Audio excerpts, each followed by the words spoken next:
Hello guys, welcome to my channel PCTC94 on YouTube and Facebook. आज हम लोग जानेंगे हॉटस्पॉट के द्वारा लैपटॉप में वाईफाई कनेक्शन कैसे होता है।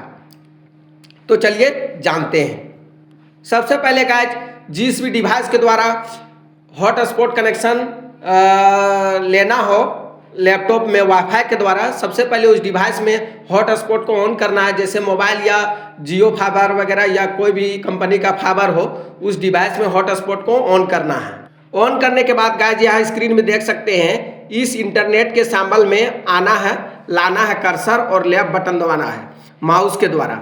लेफ्ट बटन दबाने के बाद यहाँ देखिए वाईफाई का निशान दिखेगा, इसमें क्लिक कर देना है। क्लिक करने के बाद आपका जो भी कंपनी का हॉटस्पॉट होगा यहाँ उसका नाम दिखेगा, इसमें क्लिक करना है। क्लिक करने के बाद कनेक्ट में क्लिक कर देना है। इस तरह से आपका हॉटस्पॉट कनेक्ट हो जाएगा। वीडियो अच्छा लगा तो वीडियो को लाइक करें, चैनल को सब्सक्राइब करें। जय हिंद, जय भारत।